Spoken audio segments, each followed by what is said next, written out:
कहानी शुरू होती है शंघाई सिटी से। एक शांत कमरे में नीले हरे बालों वाली औरत जैंग वोंगशिन अपने न्यूबॉर्न बेटे को दूध पिला रही थी।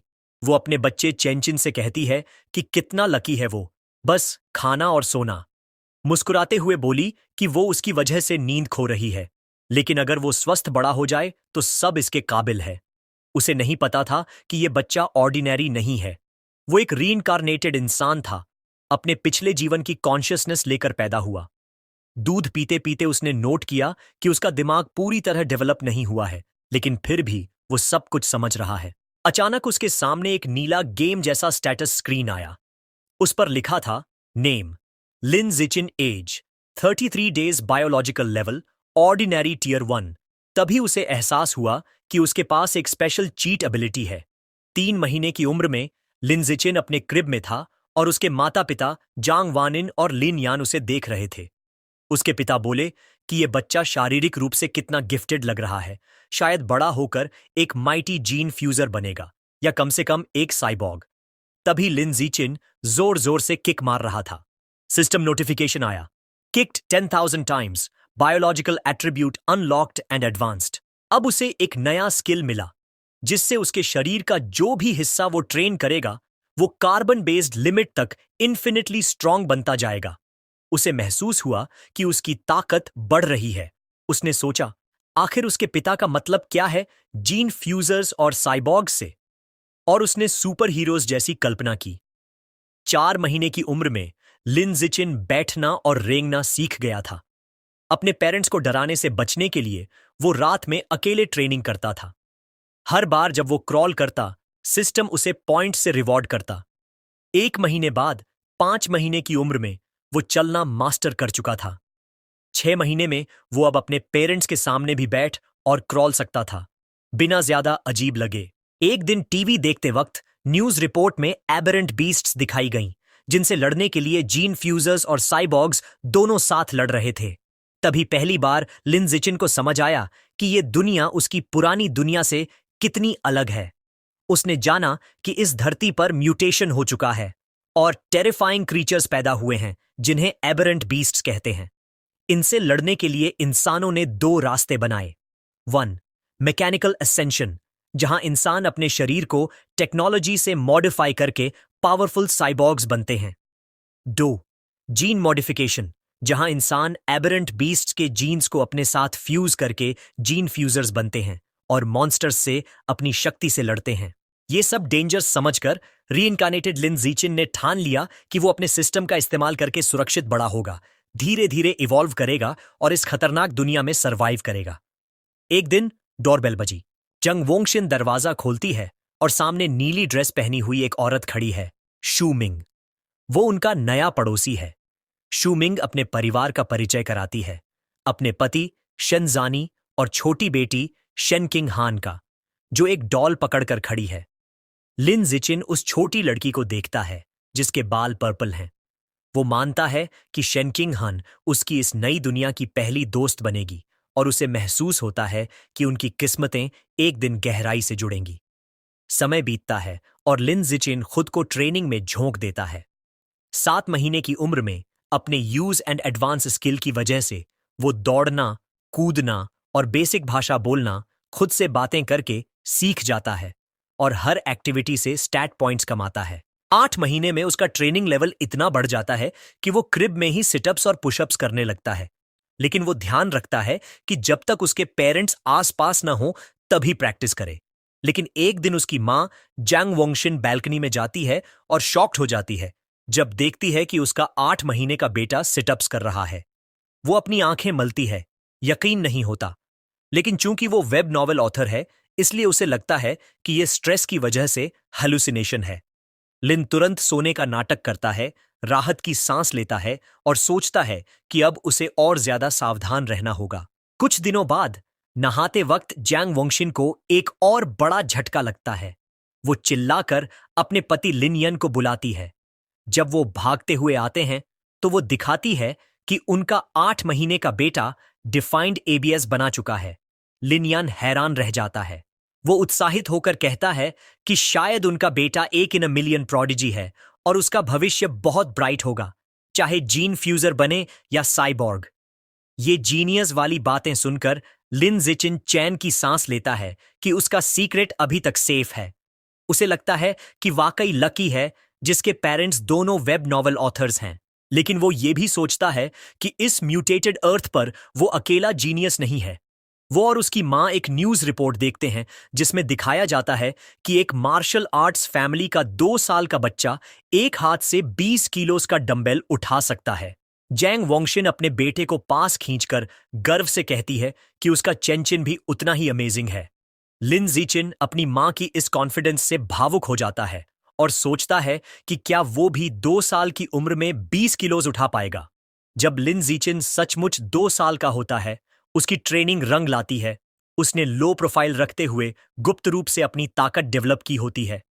अब वो आसानी से एक हाथ से 20 किलोज का वेट स्टोरेज रूम में उठा लेता है। लेकिन उसका सेशन बीच में रुक जाता है जब उसकी माँ बुलाती है कि हान हान शेनचिंग हान का निकनेम खेलने के लिए आ गई है। चौंक कर उसने वेट नीचे रखा और बाहर चला गया। उसने दरवाजा खोला तो सामने शेनिंग हान खड़ी थी, जो अब 2 साल की हो चुकी थी और वह उसे एक टाट दे रही थी। लिन जिचिन अंदर ही अंदर सोचता है कि उनकी अलग मेंटल एज होने की वजह से वो नॉर्मल बच्चों की तरह गेम्स नहीं खेल पाते। जहां हान हान एक टिपिकल टॉडलर है, वहीं वो हर पल ट्रेनिंग में लगाता है। उसने उसके साथ टाइम बिताने का एक यूनिक तरीका खोज लिया था। क्योंकि हान हान हमेशा उसके पास रहना पसंद करती थी, वो उसके लिए perfect custom sized weighted vest बन जाती थी एक्सरसाइजेस के दौरान। लेकिन एक प्रॉब्लम बार बार रिपीट होती थी और उसे फिर याद आ गई जब उसने एक गर्म नमी महसूस की। उसने चिल्लाकर कहा कि हान हान ने फिर से उस पर पेशाब कर दिया है। एक और साल बीत गया। 3 साल की उम्र में लिन जिकिन की स्ट्रेंथ एक्सपोनेंशियली बढ़ चुकी थी और अब वो एक हाथ से 40 किलो का वेट आसानी से उठा सकता था। टीवी देखते समय उसने एक रिपोर्ट देखी जिसमें एक 4 साल का प्रोडिजी 30 किलो का डंबल उठा रहा था। उसने संतुष्टि से नोट किया कि वो पहले से ही उससे ज्यादा स्ट्रांग है। लेकिन अपनी प्रोग्रेस के बावजूद उसका सिस्टम अभी भी उसे ऑर्डिनरी टीयर 1 दिखा रहा था। उसने सोचा कि टीयर 2 तक पहुंचने के लिए आखिर उसे और क्या करना होगा। इन्हीं सवालों के साथ उसने पहली बार अपने घर से बाहर कदम रखा। बाहर की दुनिया एक स्टनिंग फ्यूचरिस्टिक सिटीस्केप थी, जहां बीस्टमैन और साइबॉग्स नजर आ रहे थे। उसने अंदाजा लगाया कि यही वो जीन फ्यूजर्स और साइबॉग्स हैं जिनके बारे में उसने सुना है। अपनी माँ और पड़ोसियों शू मंग और शेन चिंगान के साथ वो लाइब्रेरी की ओर गया। क्योंकि उसके पेरेंट्स उसे इलेक्ट्रॉनिक डिवाइसेस इस्तेमाल नहीं करने देते थे, उसके लिए books he best source of information थे। लाइब्रेरी पहुंचकर उसकी मां ने उसे बच्चों वाले सेक्शन की तरफ इशारा किया, लेकिन लिन जिचिन सीधे एडवांस्ड इंसाइक्लोपीडियाज की तरफ बढ़ गया और चिंतित शेनिंग हान उसके पीछे पीछे चल दी। दोनों माताएं हैरानी से देख रही थीं। शू मंग ने पूछा कि उसे ये बुक्स क्यों पसंद है, तो जांग वांग ने अंदाजा लगाया कि ये उसकी जीनियस जीन्स की वजह से है। शेनिंग हान ने उसे कुकीज ऑफर की, लेकिन लिन जिचिन अपनी रीडिंग में पूरा डूबा हुआ था। इन बुक्स से उसने सीखा कि सारी लाइफ को 6 बायोलॉजिकल लेवल्स में डिवाइड किया गया है। Ordinary, advanced, rare, epic, legendary और मिथिकल, और हर लेवल को 9 टीयर्स में बांटा गया है। उसने महसूस किया कि उसके पेरेंट्स जैसे नॉर्मल इंसान तो बिल्कुल नीचे हैं। ऑर्डिनरी टीयर 1 यानी हायर लेवल बीइंग्स की तुलना में बिल्कुल चींटी जैसे इनसिग्निफिकेंट। ये नॉलेज लिन जिचिन के अंदर एक आग जला गई। उसे अपनी ट्रेनिंग और तेज करनी थी, लेकिन कवर बनाए रखते हुए। तभी उसके सिस्टम ने उसे एक नया क्वेस्ट दिया। 100 मिलियन कैरेक्टर्स पढ़ो और सेलेस्टियल राउट ऑफ विजडम का रिवॉर्ड पाओ। माइंड और बॉडी दोनों को ट्रेन करने के इस चांस से एक्साइटेड होकर उसने ये क्वेस्ट एक्सेप्ट कर लिया। अगले 1 साल तक लिन जिचिन ने अपना समय शारीरिक ट्रेनिंग और बहुत पढ़ाई में बांट दिया।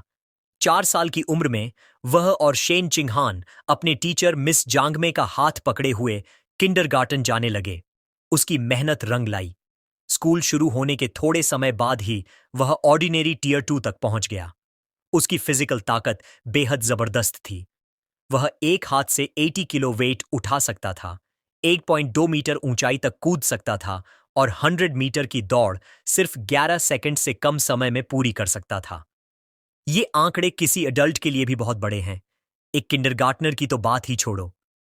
एक दिन उसने देखा कि कुछ बच्चे शेन चिंग हान को घेर कर खड़े हैं और उसे बेड वेटर कहकर चिढ़ा रहे हैं।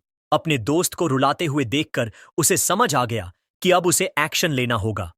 वह नाटकीय अंदाज में सीधा पुलिस के बीच कूद गया, उन्हें घूरा और डरावनी धमकी दी। अगर किसी ने फिर से हान हान को सताया तो वो हर दिन उनके बेड पर पेशाब कर देगा। उसकी ये बचकानी लेकिन डरावनी धमकी काम कर गई। सारे बुलीज रोने लगे और कसम खाई कि वो कभी किंडरगार्टन वापस नहीं आएंगे। शेन चिंगहान ने अपने प्रोटेक्टर को प्रशंसा भरी नजरों से देखा। इस काम से उसके सिस्टम ने एक नया अचीवमेंट अनलॉक किया, किंडरगार्टन किड किंग का टाइटल और साथ ही एक नई क्वेस्ट सीरीज भी। लिन बेहद खुश था कि अब वह एक साथ कई क्वेस्ट्स पर काम कर सकता है। आधा साल बाद उसने अपना रीडिंग क्वेस्ट पूरा कर लिया।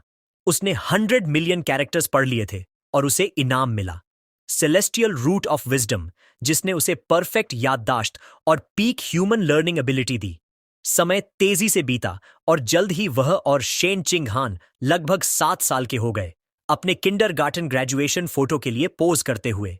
वेकेशन में भी लिन जिचिन ने आराम नहीं किया। अब वह इतना ताकतवर हो गया था कि 200 किलो बारबेल से ट्रेनिंग कर सकता था। छुट्टियों के दौरान उसकी एबिलिटीज नई ऊंचाइयों पर पहुंच गईं। वह 2 मीटर से भी ऊंचा कूद सकता था और 100 मीटर की दौड़ में 8 सेकंड बैरियर तोड़ चुका था, 7.98 सेकंड्स का समय लेकर। उसका दिमाग भी उतना ही तेज हो चुका था, उसकी नई एबिलिटी से बूस्ट होकर। उसने पहले ही एलिमेंट्री स्कूल का ज्यादातर सिलेबस खत्म कर लिया था। उसकी नई जिंदगी सनशाइन एलिमेंट्री स्कूल में शुरू हुई, क्योंकि वह एडवांस्ड सब्जेक्ट्स खुद ही पढ़ रहा था। एकेडमिक कॉम्पिटिशन्स उसके लिए आसान थे। उसने effortlessly national elementary school academic competition में पहला स्थान हासिल कर लिया, सिर्फ अपना टाइटल जल्दी अनलॉक करने के लिए। जब भी उसे फ्री टाइम मिलता, वह शेन चिंगहान को प्राइवेट ट्यूटरिंग देता। वो भले एक्सेप्शनल टैलेंट नहीं थी, लेकिन मेहनती जरूर थी। उसकी मदद से उसकी ग्रेड्स तेजी से इंप्रूव हो गईं। सिर्फ एक सेमेस्टर बाद ही वह क्लास में दूसरे नंबर पर आ गई, जबकि लिन जिचिन पहले स्थान पर था। अपनी क्वेस्ट को स्पीड अप करने के लिए उसने स्कूल स्पोर्ट्स मीट्स में भी हिस्सा लिया और हर रिकॉर्ड तोड़ डाला। उसे लगा था कि उसकी स्कूल लाइफ इसी प्रिडिक्टेबल रूटीन में चलती रहेगी, लेकिन तभी एक नया स्पेशल ट्रांसफर स्टूडेंट आया। टीचर ने नए स्टूडेंट का परिचय कराया, एक लड़की लंबे सिल्वरी ब्लू बालों के साथ, जिसका नाम था बाय। लिन जिचिन ने तुरंत समझ लिया कि वह अलग है। जैसे ही वह दरवाजे पर खड़ी हुई, उसे फेंट अनयूजुअल ऑरा महसूस हुआ, जो किसी नॉर्मल इंसान की नहीं थी। जैसे ही नई ट्रांसफर स्टूडेंट बाईशुअर सीट ढूंढने के लिए अंदर चली, बाकी स्टूडेंट्स जिज्ञासा से उसे देखने लगे। शेनचिंग हन झुककर लिन जिचिन, जिसे वो प्यार से श्याओचेन बुलाती है, से फुसफुसाती है कि बैशु के बाल कितने सुंदर हैं, बिल्कुल विंटर की स्नोफ्लेक्स जैसे। लेकिन लिन जिचिन का मूड ब्यूटी पर बात करने का नहीं था। जैसे ही बयू उसके पास आकर बैठी, उसका ध्यान उस अजीब नॉन ह्यूमन ऑरा पर था जो वो उससे महसूस कर रहा था। उसने सोचा, क्या ये कोई जीन फ्यूजर है या फिर किसी का डिसेंडेंट?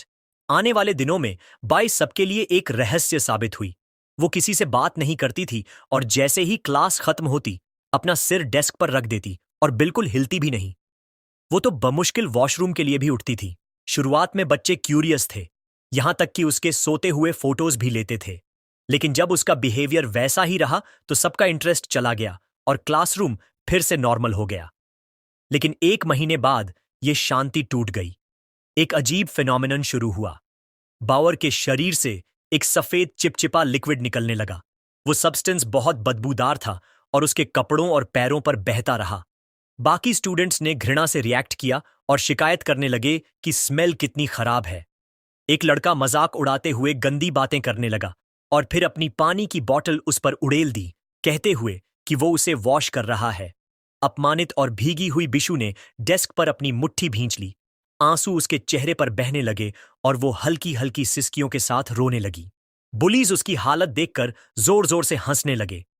अपनी डेस्क से देखते हुए शेनकिंग हान ने चिंता भरी नजरों से लिन जिचिन से पूछा, क्या हम उसकी मदद कर सकते हैं? लिन जिचिन उलझन में था। उसने तो शुरू से महसूस किया था कि बायू खतरनाक है, तो फिर वो क्यों रो रही है? लेकिन उसने मदद करने का फैसला किया। जैसे ही वो बुलीज की तरफ बढ़ा, उसने अपनी सोच फिर से बदली। शायद वो सचमुच कोई खतरा नहीं, बस एक कमजोर लड़की थी जिसे सताया जा रहा था, और उसे कदम उठाना ही होगा। लिनीचुन सीधा मेन बुली के पास गया और उसकी कॉलर पकड़ ली। उसने नाम लेकर कहा, ग्वानचुन। एक डरावनी मुस्कान के साथ उसने उसे ऑर्डर दिया कि तुरंत बूमाओं की डेस्क साफ करो। ग्वानचुन डर के मारे हकलाने लगा और बोला, हाँ, अभी साफ करता हूं। बाकी बुलीज को भी पता था कि अब वो फंस चुके हैं, क्योंकि लिंडसी का नाम स्कूल में बदनाम था, पढ़ाई और लड़ाई दोनों में माहिर। यहां तक कि 6th ग्रेडर्स भी उससे पंगा नहीं लेते थे। डरकर सबने जल्दी जल्दी टिश्यूज उठाए और मेस साफ कर दिया। जब डेस्क साफ हो गई तो लिंडसियन की नजरें पूरे ग्रुप पर घूमी। उसने सबको ऑर्डर दिया कि तुरंत माफी मांगो। बुलीज पसीने से तरबतर डरते डरते लाइन में खड़े हो गए और सिर झुकाकर माफी मांगी, वादा किया कि अब कभी उसे तंग नहीं करेंगे। बुलीज के जाने के बाद बायू ने ऊपर देखा। उसकी आंखें आंसुओं से भरी थीं। उसने लिन जिचिन और शेन चिंगहान दोनों को शुक्रिया कहा। शेनिंगहान ने उसका कंधा थपथपाया और कहा, क्लासमेट्स को एक दूसरे की मदद करनी चाहिए। उस दिन से शेनिंगहान ने ठान लिया कि वो उस चुपचाप रहने वाली सफेद बालों वाली लड़की की दोस्त बनेगी और हर बार लिन जिचिन को भी अपने साथ घसीट लाती थी। धीरे धीरे तीनों साथ समय बिताने लगे। शेनिंगहान हमेशा सबसे अच्छे स्नैक्स पहले बयू को देती। एक दिन जब शेन चिंगहान ने उसे एक ट्रीट दी तो बाऊ झिझकी। उसने कहा, क्या तुम्हें मेरी स्मेल से घिन नहीं आती? मुझे माफ करना कि मैंने तुम पर भरोसा नहीं किया, लेकिन बचपन से सबने मुझे दूर रखा है। किसी का अच्छा होना इतना अनरियल लगता है कि मुझे लगता है मैं सपना देख रही हूं। बिशुअर हैरान रह गई जब शेनिंगहान ने मजबूती से कहा, यह सपना नहीं है। वो हल्की मुस्कान के साथ बोली, मुझे पता है कैसा लगता है। मैं कभी तुमसे घिन नहीं करूंगी। अगर तुम चाहो तो हम हमेशा के लिए दोस्त रहेंगे। उसने हल्के गुस्से के साथ लिंडिक को भी इस वादे में खींच लिया।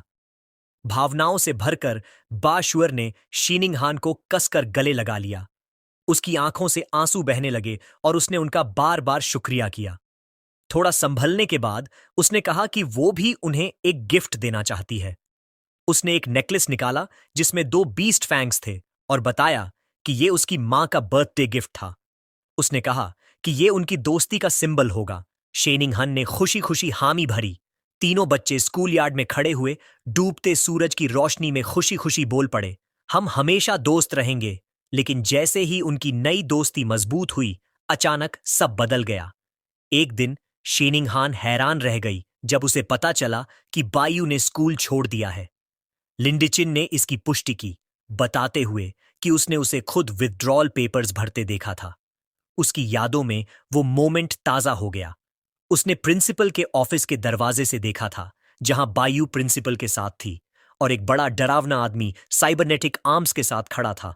प्रिंसिपल ने उस आदमी को भरोसा दिलाया कि बैशु के सारे पेपर पूरे हो गए हैं और उसकी जानकारी गोपनीय रखी जाएगी। ये देखकर लिन जिचिन का शक पक्का हो गया कि बैशु की पहचान साधारण नहीं थी। उस दिन के बाद उसने उसे फिर कभी नहीं देखा और सोचता रह गया कि असल में वो कौन थी। कुछ समय बाद लिन जिचिन घर पर अपनी मां जांग वांगशिन को शोल्डर मसाज दे रहा था। मां ने चैन की सांस ली और बोली कि टाइपिंग के लंबे दिन के बाद ये मसाज बिल्कुल परफेक्ट है। अंदर ही अंदर लिन जिचिन ने नोट किया कि उसने ये प्रोफेशनल मसाज स्किल्स अपने सेलेस्टियल रूट ऑफ विजडम की वजह से सीखे हैं, और उसे हैरानी हुई कि ये इतनी काम की निकली। उनकी शांत शाम को एक बड़ी खबर ने तोड़ दिया। न्यूज रिपोर्ट में दिखाया गया कि क्योटो प्रोडिजी ने फिर से कमाल कर दिया। सिर्फ 10 साल की उम्र में उसने अबेरेंट बीस्ट जीन्स के साथ सफल फ्यूजन कर लिया था और अब वह एक हाथ से 500 किलो की चट्टान उठा सकता था। लिन जिचिन ने उस लड़के को पहचाना और झटका खाया कि उसका प्रतिद्वंदी पहले ही जीन फ्यूजन शुरू कर चुका है। उसके पिता लिन यान ने शिकायत की कि ये क्योटो वाला लड़का हमेशा टीवी पर छाया रहता है। क्या लोग उसे इन्फ्लुएंसर बनाना चाहते हैं? मां बाप में बहस शुरू हो गई। लिन यान बोला कि वो बच्चा 1000 साल पुराने मार्शल आर्ट्स परिवार से है, उनके पास जरूर एडवांस जीन फ्यूजन टेक्नोलॉजी होगी। जांग वांगशिन ने तर्क दिया कि बच्चे को गिनी पिग बनाना गलत है। पिता ने पलटकर कहा कि ऐसे परिवारों के लिए परिवार की इंटरेस्ट सबसे ऊपर होती है। मां ने तंज कसते हुए कहा, तुम्हें तो सब पता है। उनकी बहस के बीच लिन जिचिन गहरी सोच में था। उसे याद आया कि फ्यूजन से पहले वो लड़का 100 किलो उठाता था, अब 500 किलो, यानी 5 गुना ताकत। लेकिन लिन जिचिन सिर्फ 8 साल की उम्र में बिना किसी जीन फ्यूजन के एक हाथ से 300 किलो उठा लेता था। उसने आत्मविश्वास से मुट्ठी बांधी और तय किया कि उसका पोटेंशियल कहीं ज्यादा बड़ा है। लेकिन यह कॉन्फिडेंस ज्यादा देर नहीं रहा। अगली खबर ने उसे डर का असली मतलब सिखा दिया। ब्रेकिंग न्यूज में दिखाया गया कि पड़ोसी देश का एक शहर पूरी तरह बर्बाद हो गया है एक विशाल धमाके में। फुटेज में दिखा कि हमला विशाल एबरेंट रैट्स ने किया था। स्क्रीन पर डरावने नजारे आए। राक्षसी चूहे खंडहरों में दौड़ते हुए एक औरत को अपने जबड़े में पकड़ लेते हैं और उसे बेरहमी से खा जाते हैं। रिपोर्ट में बताया गया कि इसके पीछे हेरेटिक्स कल्ट है, एक गुप्त संगठन जो इन राक्षसी जानवरों को अपने फायदे के लिए नियंत्रित करता है। एक प्रेस कॉन्फ्रेंस में सकूरा कंट्री के अधिकारी ने अंतर्राष्ट्रीय मदद की गुहार लगाई। लिन जिचिन ने समझा कि ये हेरेटिक्स इंसानियत के गद्दार हैं। उसे सुकून मिला कि वो एक शक्तिशाली और सुरक्षित देश में पैदा हुआ है जहां वो छुपकर मजबूत हो सकता है। तभी बाहर से सोनिक बूम्स की आवाज आई। वो खिड़की पर दौड़ा और पर्दे हटाए। रात के आसमान में भारी हथियारों से लैस साइबॉग्स की एक टुकड़ी उड़ रही थी। उसने सोचा कि इतने लोग क्यों तैनात किए गए हैं। उम्मीद की कि कुछ बुरा ना हो। अगली सुबह सब कुछ सामान्य दिखा। लिन जिचिन बाहर शीनिंग हान का इंतजार कर रहा था। वो दौड़ती हुई आई और माफी मांगी कि लेट हो गई। जैसे ही वो पास आई, लिन जिचिन ने कुछ अजीब देखा। उसके गले में लटक रहा बीस्ट फैंग नेकलेस जो बैशू ने उन्हें दिया था, चमकने लगा। नीली रोशनी निकल रही थी और उसने तुरंत पहचान लिया कि यह किसी एबेरेंट बीस्ट का दांत है, वही गैर मानवीय आभा जिसकी उसने पहले झलक महसूस की थी। रोशनी उतनी ही जल्दी गायब हो गई जितनी जल्दी आई थी। दोनों ने इसे ज्यादा ध्यान नहीं दिया, लेकिन लिन जिचिन के मन में खौफ बैठ गया। साइबॉग्स की तैनाती और इस फैंग की प्रतिक्रिया, कुछ बड़ा होने वाला है। स्कूल जाते समय एक रहस्यमयी औरत उनके रास्ते में आई। लंबे लाल बाल, काली ड्रेस और एक लैंप पोस्ट से टिक कर खड़ी हुई। वो मुस्कुराते हुए बोली, क्या प्यारे बच्चे हो? क्या तुम भाई बहन हो?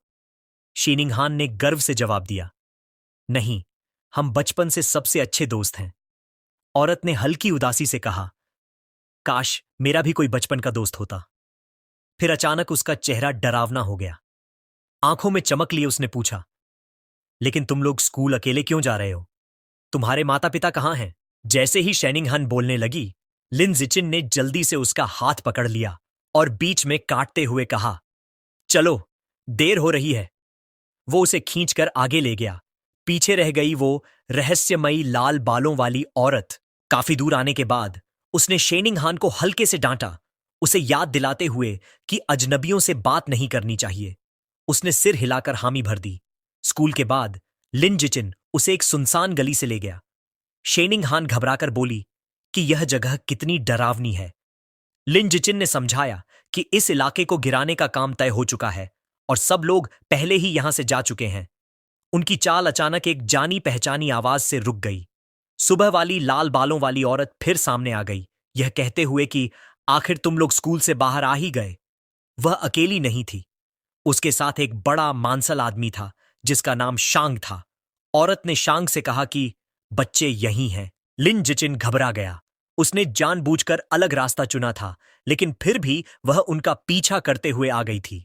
वह औरत मीठी आवाज में उन्हें पास बुलाने लगी, यह कहते हुए कि उसके पास उनके लिए ट्रीट्स हैं। उसका साथी शांग अधीर हो गया। उसने कहा कि बातें बंद करो और सीधे इन्हें बेहोश करो ताकि काम जल्दी निपट जाए। बिना और कुछ बोले शांग उनकी तरफ दौड़ा, हाथ में कपड़ा लिए हुए, चिल्लाता हुआ कि उसे जल्दी है ताकि इन्हें बेचकर पैसे बना सके। जैसे ही वह पास आया, लिन जिचिन ने शेनिंग हान को धक्का देकर किनारे किया और खुद सामने खड़ा हो गया। उसने अपनी मुट्ठी भींची और पूरी ताकत से शांग के चेहरे पर मुक्का मारा। मुक्का सीधे शांग के चेहरे पर लगा और उसका बड़ा शरीर वहीं रुक गया। अगले ही पल वह दर्द भरी चीख के साथ गली के अंदर पीछे जा गिरा। लाल बालों वाली औरत यह देखकर हैरान रह गई। उसे यकीन नहीं हो रहा था कि एक प्राइमरी स्कूल का बच्चा किसी बड़े आदमी को इतनी जोर से उड़ा सकता है। जमीन पर पड़ा शांग खून उगल रहा था। शांग के गिरते ही लिन जिचिन ने औरत पर ध्यान दिया।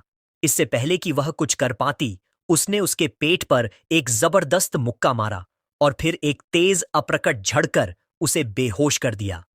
गिरे हुए अपहरणकर्ताओं को देखकर उसका चेहरा कठोर हो गया। उसने पास की एक ईंट उठाई और सोचा कि सुनसान गली में कोई कैमरा नहीं है, इसलिए इन्हें यहीं खत्म करना होगा। अगर ये जिंदा रहे तो उसकी असली ताकत सबको पता चल जाएगी और उसका छिपकर मजबूत बनने का प्लान बिगड़ जाएगा।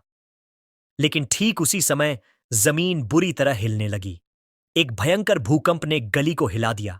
अचानक एक विशाल पंजा पास की दीवार तोड़कर बाहर निकला। अगले ही पल धूल और मलबे से एक दैत्याकार विकृत चूहा बाहर आया। वह राक्षसी चूहा बच्चों को नजरअंदाज कर सीधे बेहोश औरत की ओर झपटा, लेकिन उसे खाने के बजाय उसने पंजे से उसका सिर धड़ से अलग कर दिया। फिर उसने कटा हुआ सिर उठा लिया। यह देखकर शेनिंग हान चीख पड़ी।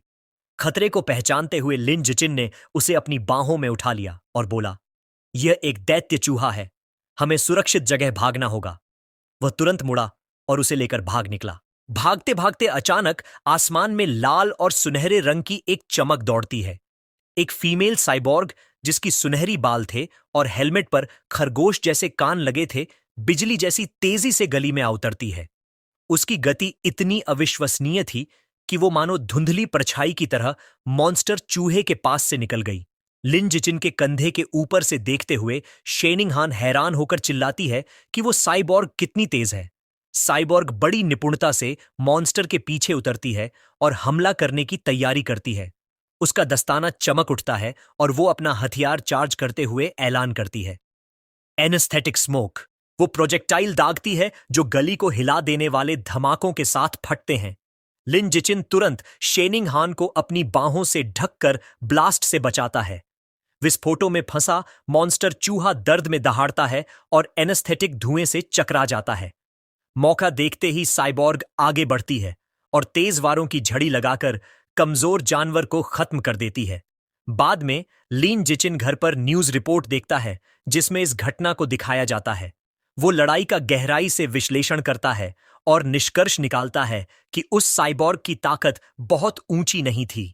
उसे पहले मॉन्स्टर को कमजोर करना पड़ा और फिर भी उसे खत्म करने में पूरे 7 मिनट लगे। वो सोचता है कि मॉन्स्टर चूहे कितने खतरनाक जीव होते हैं, जो 10 मीटर से ज्यादा लंबे हो सकते हैं और ऑर्डिनरी 5th टियर तक पहुंच सकते हैं। हालांकि वो दोनों सुरक्षित बच निकले। यह घटना उसे फिर याद दिलाती है कि यह दुनिया कितनी खतरनाक है। वह निश्चय करता है कि उसे और भी कठोर प्रशिक्षण करना होगा ताकि खुद को और अपने अपनों को बचा सके। इसके बाद उसे अपने ट्रेनिंग स्पेस में देखा जाता है जहां वो भारी बारबेल के साथ वेटेड स्क्वाट्स कर रहा होता है। सिस्टम उसे इसके लिए पॉइंट्स से पुरस्कृत करता है। भले ही मॉन्स्टर चूहों का खतरा मंडरा रहा है, जिंदगी आगे बढ़ती रहती है। कुछ ही समय बाद लिन जिचिन और शेनिंग हान अपने 9वें जन्मदिन का जश्न मनाते हैं। दोनों परिवार एक बड़े केक के इर्द गिर्द जमा होते हैं। विश मांगने के बाद दोनों एक दूसरे को तोहफे देते हैं। अपनी सेलेस्टियल रूट ऑफ विजडम की बदौलत लिन जिचिन ने सिर्फ एक रात में खुद से नक्काशी सीख ली थी और शेनिंग हान के लिए बारीक डिजाइन वाला लकड़ी का हेयर पिन बना डाला। शेनिंग हान बहुत खुश हो जाती है, उसे बालों में लगाकर मुस्कुराती है और कहती है कि उसे यह बहुत पसंद है। समय तेजी से बीतता है और दोनों एलिमेंट्री स्कूल से ग्रेजुएट होकर मिडिल स्कूल शुरू करते हैं। इसी समय सिस्टम उसे नोटिफाई करता है कि उसने 9 साल की कंपल्सरी एजुकेशन पूरी करके नया अचीवमेंट हासिल किया है। किंडरगार्टन किड किंग और एलिमेंट्री स्कूल टॉप डॉग दोनों टाइटल्स अनलॉक हो जाते हैं। वो उत्साहित हो जाता है कि अगला टाइटल मिडिल स्कूल ओवरलॉर्ड होगा, जिससे उसे survival of the fittest attribute मिलेगा। छुट्टियों के दौरान भी वो हाई इंटेंसिटी ट्रेनिंग करता है। उसके ट्रेनिंग सेशन में शामिल होता है पीठ पर भारी चट्टान रखकर 1000 पुशअप्स, जिससे उसकी स्टैट्स में भारी बढ़ोतरी होती है। उसकी मेहनत रंग लाती है। स्कूल शुरू होने से ठीक पहले 10 किलोमीटर दौड़ के बाद उसका सिस्टम ऐलान करता है कि उसकी बायोलॉजिकल लेवल बढ़कर ऑर्डिनरी 3rd टियर तक पहुंच गई है। उसके शारीरिक गुण आश्चर्यजनक रूप से बढ़ गए थे। अब वह एक हाथ से 700 किलो उठा सकता था, 4 मीटर ऊंचाई तक कूद सकता था और 100 मीटर की दौड़ केवल 6 सेकंड में पूरी कर सकता था। अपनी ताकत बढ़ते हुए देखकर वह सोचता है कि क्योटो का प्रोडिजी अब किस स्तर पर पहुंच चुका होगा। संयोग से स्कूल शुरू होने से एक रात पहले टीवी पर एक नई खबर प्रसारित होती है। रिपोर्ट में बताया जाता है कि अब 14 साल का हो चुका प्रोडिजी विशाल चींटी के जीन के साथ फ्यूज हो चुका है और एक हाथ से 2000 किलो का मिश्र धातु ब्लॉक उठा सकता है। लिन जिचिन गणना करता है कि चूंकि विशाल चींटी के जीन ताकत को 4 से 8 गुना तक बढ़ा देते हैं, तो प्रोडिजी की असली ताकत बिना जीन के सहारे लगभग 500 किलो ही है। इसका मतलब यह था कि वह अब भी बुनियादी रूप से प्रोडिजी से ज्यादा ताकतवर है। यह सोचकर उसके चेहरे पर मुस्कान आ जाती है और वह कल्पना करता है कि भविष्य में जीन फ्यूजन के साथ वह कितना शक्तिशाली बनेगा। अगले दिन मिडिल स्कूल शुरू होता है। शहर का टॉप स्टूडेंट होने की वजह से सभी बेहतरीन मिडिल स्कूल्स ने उसे अपने यहां बुलाने की कोशिश की थी, लेकिन उसने शंघाई मिडिल स्कूल का निमंत्रण स्वीकार किया, इस शर्त पर कि शेनिंग हान भी उसी की क्लास में होगी। रजिस्ट्रेशन के समय प्रिंसिपल और नए क्लास टीचर उनका स्वागत करते हैं और बताते हैं कि वे उस पर कितना भरोसा कर रहे हैं। थोड़ी औपचारिक बातों के बाद वह बहाना बनाकर शेनचिंग हान के साथ वहां से निकल जाता है। दरअसल शंघाई मिडिल स्कूल चुनने का असली कारण उसकी बेहतरीन खेल सुविधाएं थीं। उन्होंने तय किया था कि क्लास शुरू होने से पहले स्कूल के कोर्ट पर बैडमिंटन खेलेंगे। कोर्ट पर उत्साहित शेनिंग हान कहती है कि अब खेल शुरू करना चाहिए। वह शॉट लगाते हुए अपने अंदाज में उसे फेरीज कर्व बॉल कहती है। लिन जिचिन आसानी से शटलकॉक को हवा में पकड़ लेता है, लेकिन उनका खेल बीच में ही रुक जाता है। एक ग्रुप सीनियर स्टूडेंट्स वहां आ जाता है और उनका लीडर, जिसने उलटी कैप पहन रखी थी, शटलकॉक छीन लेता है और कहता है कि यह कोर्ट उनके लिए रिजर्व है। उसके दोस्त मजाक उड़ाते हुए कहते हैं कि शेनिंग हान चाहें तो उनके साथ खेल सकती है। शेनिंग हान डटकर जवाब देती है कि उन्हें नियमों का पालन करना चाहिए और वे लोग पहले आए थे। लिन जिचिन उसकी ओर बढ़ते सीनियर्स को ठंडी नजर से देखता है और सख्त लहजे में कहता है कि वह शेनिंग हान से दूर रहें और याद रखें कि पहले आओ पहले पाओ का नियम लागू होता है। लीडर घमंडी अंदाज में हंसते हुए कहता है कि अब कोर्ट उसी का है। वह शटलकॉक उठाता है और सर्व करने ही वाला होता है कि लिन जिचिन हरकत में आ जाता है। वह ठंडे स्वर में कहता है कि अब से यहां सिर्फ उसके नियम चलेंगे। वह जबरदस्त ताकत के साथ उछलता है और शटलकॉक को इतनी तेजी से स्मैश करता है कि वह सफेद धुंध की तरह कोर्ट के पार निकल जाता है। ताकत इतनी जबरदस्त होती है कि लीडर के पास रिएक्ट करने का भी वक्त नहीं मिलता। टकराव से उसका रैकेट चकनाचूर हो जाता है और उसकी कैप उड़कर गिर जाती है। सीनियर्स के चेहरे पर पसीना और डर साफ झलकता है। वे कांपते हुए सोचते हैं कि क्या लिन जिचिन इंसान भी है या फिर कोई जीन फ्यूजर। उनमें से एक घबराकर कहता है कि अगर शॉट थोड़ा सा भी इधर उधर हुआ होता तो उनके बॉस का सिर उड़ गया होता। डरे हुए सीनियर्स गहरी झुककर माफी मांगते हैं और कहते हैं कि अब वे नियम समझ गए हैं और तुरंत चले जाएंगे। फिर वे जल्दी से वहां से भाग निकलते हैं। शायद उस घटना की खबर फैल गई थी, क्योंकि उसके बाद कभी किसी ने लिन जिचिन या शेन चिंग हान को परेशान करने की हिम्मत नहीं की। स्कूल जीवन बाकी लगभग वैसा ही था, बस अब यह बड़ा था और सुविधाएं बेहतर थीं। पढ़ाई में लिन जिचिन बहुत आगे था, क्योंकि वह मिडिल स्कूल का पूरा कोर्स पहले ही पूरा कर चुका था। क्लास में वह अक्सर दिलचस्प किताबें पढ़कर समय बिताता था। रात को वर्कआउट के बाद वह अपने सेलेस्टियल रूट ऑफ विजडम का इस्तेमाल कर ऑनलाइन नए नए स्किल्स सीखता, जैसे कुकिंग, फोटोग्राफी, ड्राइविंग, स्विमिंग और कई तरह के खेल। Middle school Overlord title unlock करने के लिए उसने सिर्फ हर विषय में पहला स्थान ही नहीं पाया, बल्कि स्कूल को नेशनल प्रतियोगिताओं में भी रिप्रेजेंट किया। और आखिरकार वह ढेरों ट्रॉफीज के बीच खड़ा दिखाई दिया। प्रोफाइल बनाए रखने के लिए वह जानबूझकर हर प्रतियोगिता में पहला स्थान नहीं लेता था। पूरा एक सेमेस्टर बीत गया, लेकिन टाइटल अब तक अनलॉक नहीं हुआ। हालांकि उसके शानदार प्रदर्शन ने उसे कई फैन गर्ल्स दिला दी, जो उसकी डेस्क पर ढेरों लव लेटर्स छोड़ जाती थीं। लेकिन उसने उन सबको नजरअंदाज कर दिया। शेन चिंग हान को ट्यूशन देने के अलावा वह आने वाले स्कूल स्पोर्ट्स फेस्टिवल पर ध्यान केंद्रित कर रहा था। उसे विश्वास था कि अगर उसने उसमें पूरी तरह दबदबा बना लिया तो आखिरकार टाइटल अनलॉक हो जाएगा।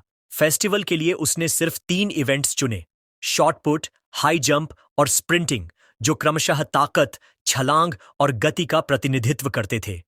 शॉटपुट में उसने आश्चर्यजनक 201.1 मीटर तक थ्रो किया।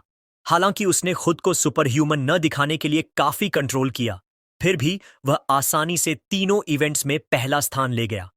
जब वह शेनिंगहान के साथ बैठा अपना गोल्ड मेडल निहार रहा था, तभी उसे अपने शरीर में नई ताकत उभरती हुई महसूस हुई। एक सिस्टम नोटिफिकेशन प्रकट हुआ जिसमें घोषणा हुई कि उसकी उपलब्धियां बाकी सभी छात्रों से बहुत आगे निकल जाने के कारण उसने middle school Overlord title unlock कर लिया है। तीनों स्कूल एज टाइटल्स अनलॉक होने के साथ ही dominant 9 years of compulsory education achievement पूरा हो गया और उसे नया बायोलॉजिकल एट्रीब्यूट मिला, सर्वाइवल ऑफ द फिटेस्ट। उस ताकत को अपने अंदर बहता महसूस करते हुए लिन जिचिन ने संतोष के साथ महसूस किया कि टाइटल आखिरकार अनलॉक हो गया है। जैसे ही लिन जिचिन और शेनिंगहान स्कूल छोड़ते हैं, वो अपने नए survival of the fittest attribute के बारे में सोचता है। ये एबिलिटी एक प्रेडेटर को दूसरे क्रीचर्स की लाइफ एसेंस खाकर इवॉल्व करने देती है। वो सोचता है, लाइफ एसेंस क्या होता है? वो सोच में खो जाता है जब तक शेनिंगहान उसे रोकती है। हकीकत में वापस आकर उसे एक आइडिया आता है। वो शेनिंगहान से पूछता है कि क्या वो उसका बीस्ट फैंग नेकलेस बोरो कर सकता है। वो मान जाती है और उसे दे देती है। जैसे ही उसकी उंगलियां फैंग को छूती हैं, सिस्टम नोटिफिकेशन आता है। इसमें लिखा होता है कि उसने एबिसल जायंट बटरफ्लाई की लाइफ एसेंस का एक ट्रेस डिवावर कर लिया है और नया गाइड बुक खुल गया है जिसमें 1% प्रोग्रेस है। उसके आसपास एक बड़ी अंधेरी तितली की स्पेक्ट्रल इमेज आती है जिसके पंखों पर आंखें होती हैं। वो चौंक जाता है कि फैंग असल में बटरफ्लाई का टूथ है। उस रात और जानने की उम्मीद में वो एबिसल जायंट बटरफ्लाई के बारे में ऑनलाइन सर्च करता है, परंतु उसे कोई रिजल्ट नहीं मिलता। समझ जाता है कि उसे इस एग्जॉटिक बीस्ट को खुद पढ़ना पड़ेगा। उसे याद आता है कि बाय शुअर ने उन्हें 2 फैंग दिए थे। वो अपने बैग में खोजता है और दूसरा फैंग निकालता है। दूसरा फैंग पकड़कर वो फिर से उसकी पावर अब्सॉर्ब करता है। एक और सिस्टम नोटिफिकेशन आता है जो बताता है कि उसने दूसरे लाइफ एसेंस का ट्रेस भी डिवावर कर लिया है, पर गाइडबुक प्रोग्रेस सिर्फ 2% तक बढ़ा है। वो फैंग को देखकर निराश होता है, समझता है कि उसमें लाइफ एसेंस ज्यादा नहीं बचा है। वो सोचता है कि एबिसल जायंट बटरफ्लाई की पूरी पावर अनलॉक करने के लिए उसे कोई और तरीका ढूंढना पड़ेगा।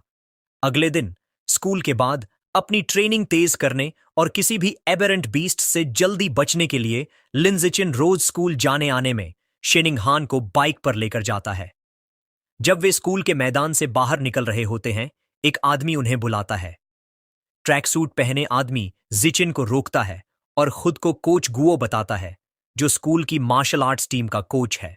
वो लिन जिचिन की खेल प्रतियोगिता में परफॉर्मेंस की तारीफ करता है, जहां उसने स्कूल हिस्ट्री का सबसे अच्छा प्रदर्शन किया था। उत्साह से वो फॉर्मली उसे टीम ज्वाइन करने का इनविटेशन देता है, बोलता है कि उसकी एथलेटिक टैलेंट उसकी पढ़ाई से ज्यादा है। कोच गुओ उसे हां कहने को कहता है, पर सोचने के लिए भी टाइम देता है। कोच गुओ इतनी जल्दी और जोश से बोलता है कि लिन जिचिन मना नहीं कर पाता। जब वे बाइक पर निकलते हैं, कोच उन्हें विदा कहता है और बताता है कि मार्शल आर्ट्स टीम जिम के रूम सी में है और अगली बार अगर फ्री हो तो आने के लिए कहता है। सूरज ढलते ही लिन जिचिन अपने कमरे में वापस आता है।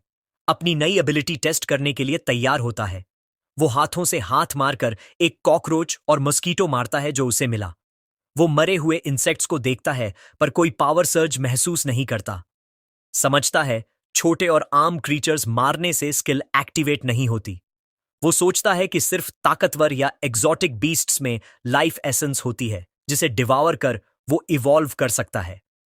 इस नए आइडिया की जांच के लिए वो एक सुपरमार्केट जाने का फैसला करता है जहां बीस्ट मीट बेचा जाता है। शेनिंगहान को पीछे बिठाकर वो शहर की तरफ बाइक चलाता है। जल्दी ही वे एक बड़ा मल्टी स्टोरी सुपरमार्केट पहुंचते हैं।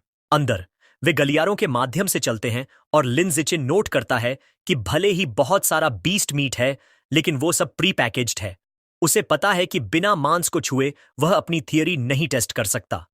जब वह फ्रस्ट्रेटेड होने लगता है, तभी उसे एक बुच्चर की आवाज सुनाई देती है जो ताजा काटा गया बीस्ट मीट बेच रहा है।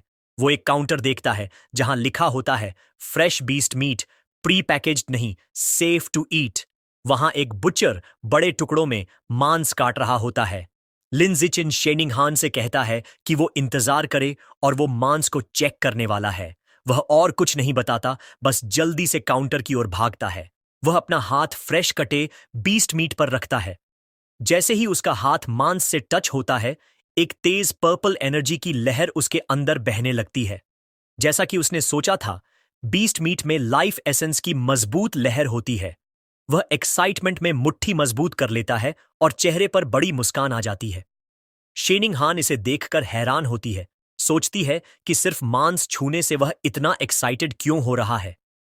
वह उसके पास जाकर कंफ्यूज्ड और कंसर्न्ड होकर पूछती है कि मांस कैसा लग रहा है। लिन जिचिन कूल बने रहने की कोशिश करता है और कैजुअली कहता है कि मांस सामान्य से ज्यादा ताजा लगता है और पूछता है क्या वो भी छूना चाहती है। शेनिंग हान हाथों से तेजी से इनकार करती है और कहती है कि उसने काफी छुआ है दोनों के लिए।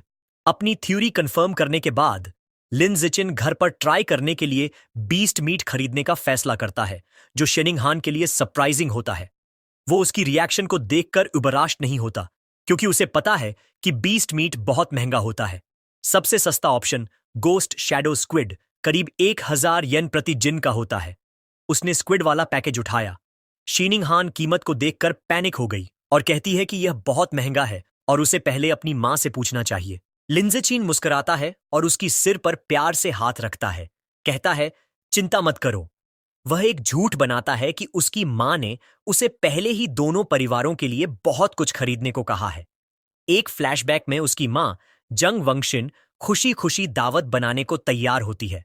अंदर से लिन जिचिन स्वीकार करता है कि शेयरिंग उसकी योजना का हिस्सा है, लेकिन उसका ज्यादा इंपॉर्टेंट कारण यह टेस्ट करना है कि क्या वह खाने के दौरान लाइफ एसेंस अब्सॉर्ब कर सकता है, क्योंकि उसे डर है कि सीधे अब्सॉर्प्शन से मांस खराब हो जाएगा। चेकआउट पर वह गोस्ट शैडो स्क्विड के 3 पैकेज 29.94 येन में खरीदता है। महिला कैशियर उसका धन्यवाद करती है। जैसे ही वे बाहर निकलते हैं, लिन जिचिन सोचता है कि मांस कितना महंगा था और सोचता है कि अगली बार कब वे इसे अफोर्ड कर पाएंगे। जब तक वे शॉपिंग खत्म करते हैं, रात के 9 बजे के बाद हो चुका होता है। शहर हाल ही में कैओटिक रहा है, इसलिए वे सेफ्टी के लिए सीधे घर जाने का फैसला करते हैं। घर जाते वक्त लिन जिचिन अपने एक्सपेरिमेंट के बारे में सोचता रहता है। इंतजार नहीं कर पाता तो चुपके से अपने बस्केट में रखे मांस के पैकेज पर हाथ रख देता है। तुरंत उसे वही परिचित पर्पल एनर्जी की तेज लहर महसूस होती है। उसका सिस्टम कंफर्म करता है कि उसने घोस्ट शैडो स्क्विड की लाइफ एसेंस का एक हिस्सा डिवोर कर लिया है। उस क्रिएचर का नया गाइड बुक अनलॉक हो जाता है, लेकिन प्रोग्रेस सिर्फ 0.1% ही बढ़ता है। उसके दिमाग में एक डरावनी मल्टी आइड स्क्विड की छवि आती है। जब वे शांत सड़कों से बाइक चला रहे होते हैं तो वह थोड़ा मानसिक हिसाब करता है। उसे समझ आता है कि थोड़ा सा मांस खाकर सिर्फ उसकी ताकत का छोटा हिस्सा ही अनलॉक हुआ है। वह सोचता है कि उसे गाइड बुक में 100% पहुंचने के लिए 100 जिन तक डिवोर करना पड़ेगा, जिसकी कीमत लगभग 1000 येन होगी। वह स्क्विड की खास काबिलियत के बारे में सोचता है, जो पानी में घुलकर गायब हो जाती है, और तय करता है कि यह ताकतवर स्किल कीमत के लायक है। उसका रास्ता साफ है, उसे बहुत बड़ा पैसा कमाना होगा, क्योंकि इतना पैसा अपने परिवार से नहीं मांग सकता। फिर उसे याद आता है कि मांस खरीदने का दूसरा कारण यह था कि टेस्ट करे कि क्या लाइफ एसेंस को एब्जॉर्ब करने से मांस खराब हो जाता है। वह पैकेज देखता है। मांस अब भी बिल्कुल ताजा लग रहा है। वह खुश हो जाता है कि एसेंस लेने से मांस खराब नहीं होता। जैसे जैसे वह इसकी शक्ति एब्जॉर्ब करता है, स्क्विड के लिए उसका प्रोग्रेस बार बढ़कर 3% हो जाता है। उसकी एकाग्रता उस वक्त टूटी जब शेनिंग हान ने चेतावनी दी। उसने तेजी से ब्रेक लगाकर बाइक रोकी, बस कुछ इंच दूर एक जोड़े से टकराने से बचते हुए, और माफी मांगी। उसने खुद को डांटा कि क्यों उसने ध्यान नहीं दिया कि वह कहां जा रहा है, और सोचने लगा कि यह लेन इतना भीड़ भाड़ वाला क्यों है। शेनिंग हान आगे इशारा करती है। वे एक टेंशन भरी स्थिति देखते हैं। एक मस्कुलर लाल बालों वाला आदमी एक महिला को चाकू की नोक पर बंधक बनाए हुए है। शेनिंग हान डर के मारे बंधक को अपनी टीचर जिया के रूप में पहचानती है। वह आदमी भीड़ को धमकाता है। पुलिस अधिकारी मेगाफोन से स्थिति शांत करने की कोशिश कर रहे हैं। पुलिस कप्तान एक अधिकारी अबिंग को रोकता है और कहता है कि बेवजह गोलीबारी न करे। कप्तान बताता है कि लक्षित व्यक्ति बंधक के बहुत करीब है और उसे ढाल के रूप में इस्तेमाल कर रहा है, इसलिए साफ निशाना लगाना असंभव है। अधिकारी सोने की गैस की सलाह देता है, पर कप्तान मना कर देता है क्योंकि उसे डर है कि इसका असर होने से पहले संदिग्ध उत्तेजित हो सकता है। पुलिस झिझक रही होती है, तभी लिन जिचिन आगे बढ़ता है। वह फुटपाथ से एक छोटा पत्थर उठाता है और अविश्वसनीय गति और सटीकता से उसे फेंक देता है। पत्थर अधिकारी अबिंग के बंदूक पर लग जाता है, जिससे वह मिसफायर कर जाता है। गलत गोली बंधककर्ता के हाथ में लगती है, जिससे वह चिल्लाता है और अपना चाकू गिरा देता है। इससे टीचर जिया आजाद हो जाती हैं। मौका पाकर पुलिस कप्तान अपनी टीम को आगे बढ़ने का आदेश देता है। अधिकारी तेजी से आगे बढ़ते हैं और हथियारबंद संदिग्ध को पकड़ लेते हैं। एक महिला अधिकारी डर गई, लेकिन सुरक्षित टीचर जिया को सहारा देती है। स्थिति कंट्रोल में आते ही लिन जिचिन चुपके से अपनी बाइक पर चढ़ता है। शेनिंग हान बड़ी आंखों से उसे देखती है और पूछती है कि क्या उसने पत्थर फेंका था। वह जल्दी से उसे चुप रहने को कहता है और बताता है कि बाद में बात करेंगे। फिर वे बाइक चलाते हुए वहां से चले जाते हैं। जैसे ही वे दूर जाने लगते हैं, एक आवाज उन्हें रोकने का आदेश देती है। पुलिस कप्तान चिल्लाता है, पूछता है क्या लिन जिचिन ही था जिसने पत्थर फेंका। पकड़े जाने के डर से लिन जिचिन तुरंत सब कुछ नकार देता है, थोड़ा नर्वस स्माइल देते हुए।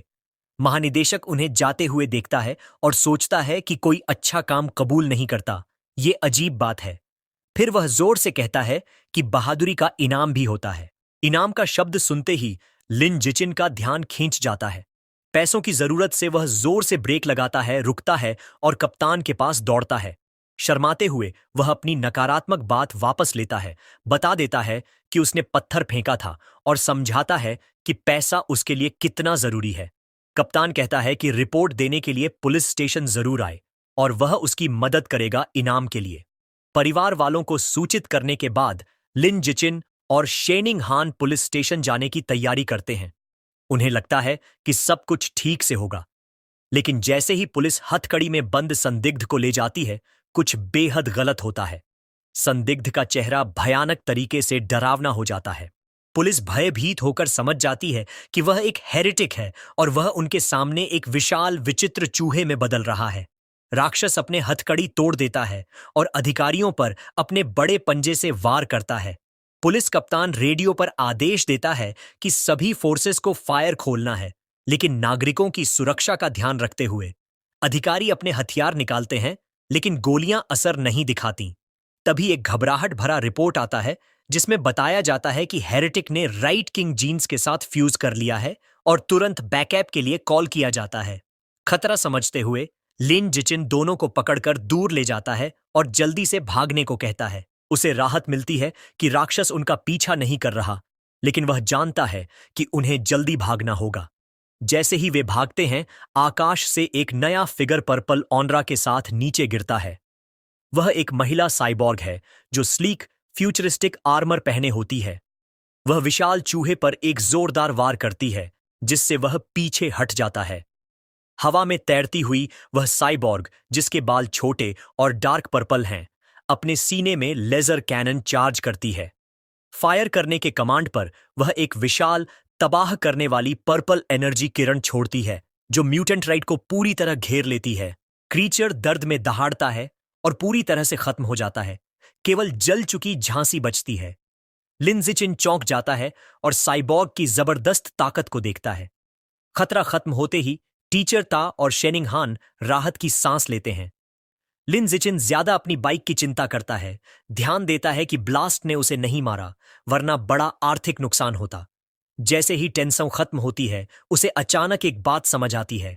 वह बाइक के बास्केट में देखता है और पाता है कि महंगा गोस्ट शैडो स्क्विड मीट खराब हो चुका है और बदबू आ रही है। अब वह समझता है कि उसकी शुरुआती थ्योरी सही थी।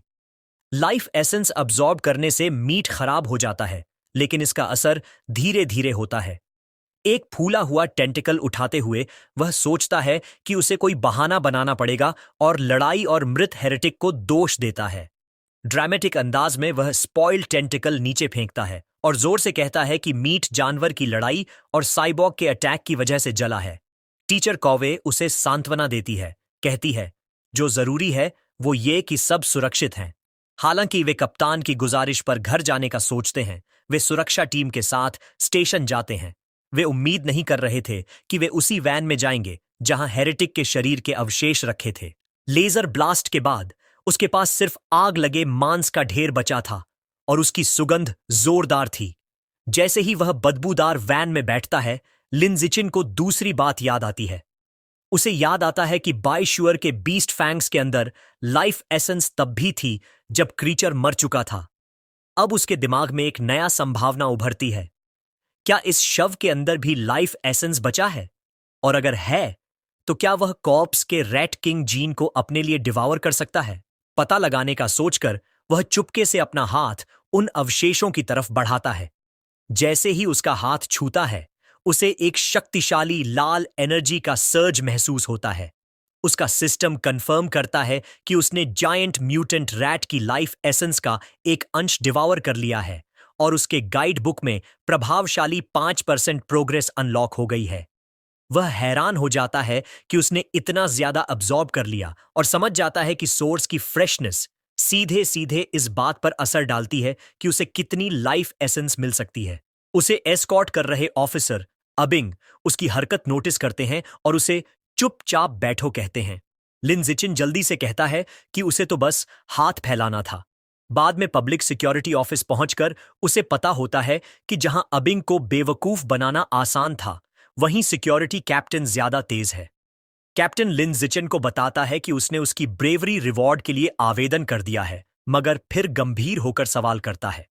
वह पूछता है कि एक मिडिल स्कूलर इतनी दूरी पर और खराब रोशनी में इतने सटीक तरीके से कैसे हेरेटिक के नाइफ हाथ पर पत्थर मार सकता है।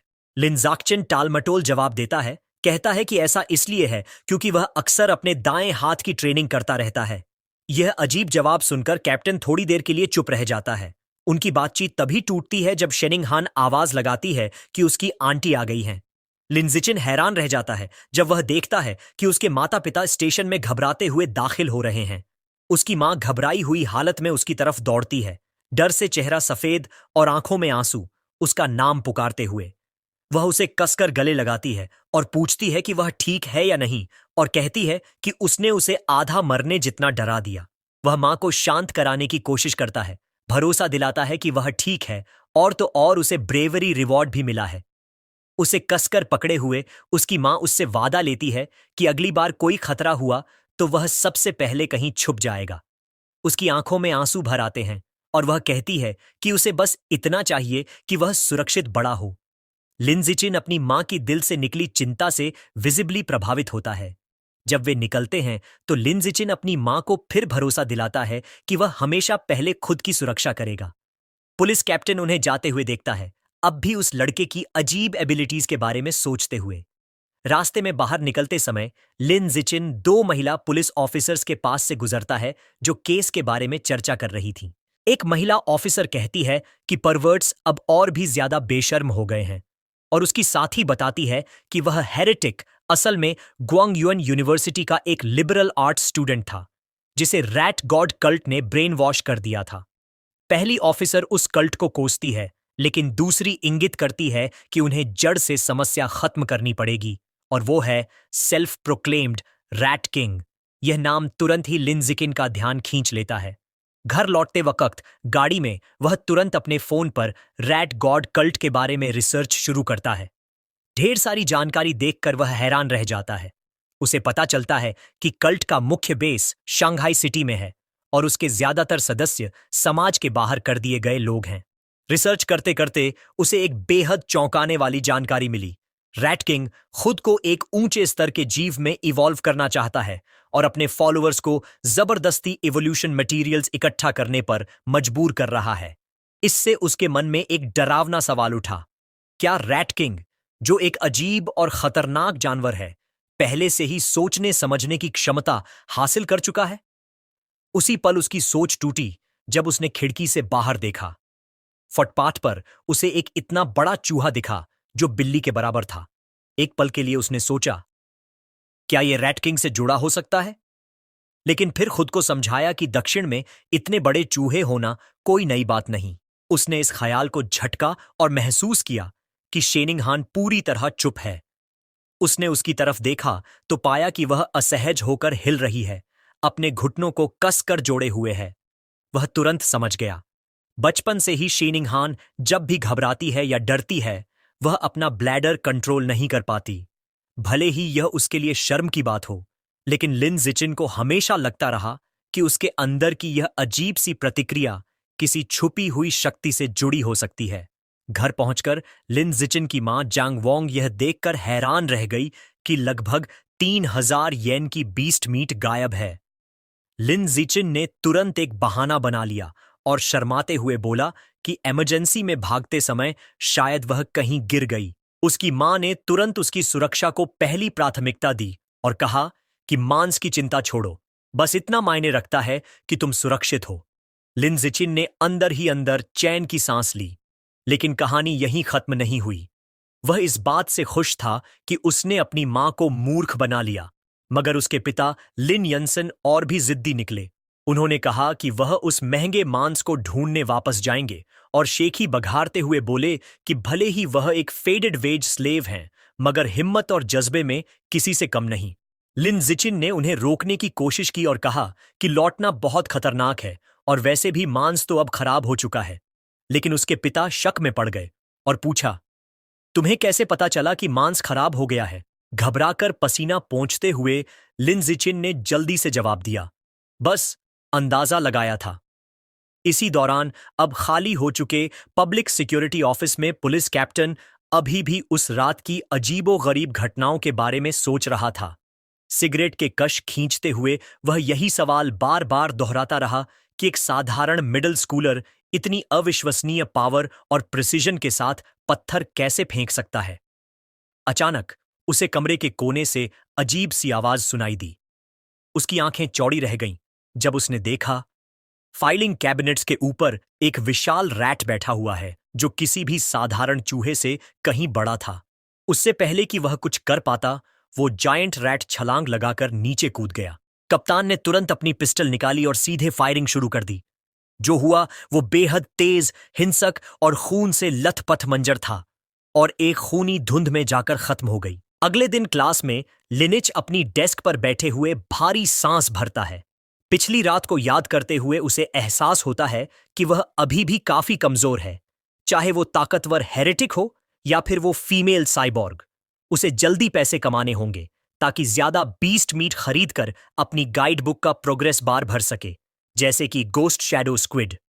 कुछ देर वह सोचता है कि शायद इन्फ्लुएंसर बनना या स्टडी मटेरियल्स बेचना काम आ जाए, लेकिन तुरंत ही इस आइडिया को खारिज कर देता है। उसे लगता है कि यह सब बहुत फ्लैशी है और उसके लो प्रोफाइल के लक्ष्य के खिलाफ है। अचानक उसके दिमाग में एक नई सोच आ जाती है। उसे याद आता है कि इस दुनिया में एकेडमिक्स से ज्यादा मार्शल आर्ट्स और जीन फ्यूजन की अहमियत है। वह तय करता है अब एक्शन लेने का समय आ गया है। बाद में वह जिम की ओर जाता है जहां मार्शल आर्ट्स टीम बिल्डिंग सी में प्रैक्टिस कर रही होती है। वह कोच गुओ को देखता है जो थर्मोस से पी रहे थे। लिनिच ने उन्हें ग्रीट किया। चौंके हुए कोच गुओ उससे पूछते हैं कि क्या वह टीम में शामिल होने आया है या बस टीम के बारे में और जानना चाहता है। सीधा जवाब देने के बजाय लिंडसी थोड़ा आगे झुककर धीरे से पूछता है, अगर मैं टीम में ज्वाइन करूं तो क्या मुझे सिटी टूर्नामेंट्स में कंपीट करने का चांस मिलेगा? और क्या प्राइज मनी सच में बड़ी होती है?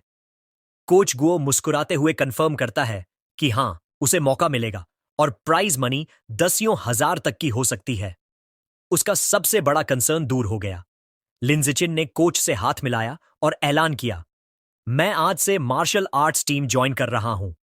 कोच गुओ ने खुशी से उसका स्वागत किया। कोच ने पूरी टीम को इकट्ठा किया और नए सदस्य का ऐलान किया। उन्होंने लिन शिन को इंट्रोड्यूस किया, सबको याद दिलाते हुए कि वही स्पोर्ट्स मीट का चैंपियन रह चुका है। टीम के बाकी मेंबर जांग काई, हुआंग त्यानिंग, ओरिंग, लियू तोंग और हान यीगुओ एक एक करके अपना परिचय देते हैं। आखिर में लिन जिचिन खुद अपना परिचय देता है। चूंकि लिन जिचिन ने पहले कभी मार्शल आर्ट्स की कोई फॉर्मल ट्रेनिंग नहीं ली थी, कोच गुओ ने उसे बेसिक फिस्ट और लेग टेक्निक्स सिखाना शुरू किया। कोच ने समझाया कि देखने में ये मूव्स आसान लगते हैं, लेकिन असल में इन्हें मास्टर करना मुश्किल है। उसने बताया कि टीम का सबसे तेज सीखने वाला स्टूडेंट ली शुआंग ने भी इन्हें परफेक्ट करने में पूरा 1 हफ्ता लगाया था। फिर कोच ने लिनजिचिन को हौसला दिया कि अब वह खुद ट्राई करे। लिनिचेन ने तुरंत एक रेडी स्टैंस में खड़े होकर तैयारी की। उसकी विजडम एट्रीब्यूट में छुपी सेलेस्टियल रूट की वजह से, जिसमें उसे ऊपर से मिली मार्शल आर्ट्स की गहरी समझ भी है, उसने सिर्फ देखकर कोच की पूरी डिमॉन्स्ट्रेशन को याद कर लिया और अच्छे से समझ भी गया।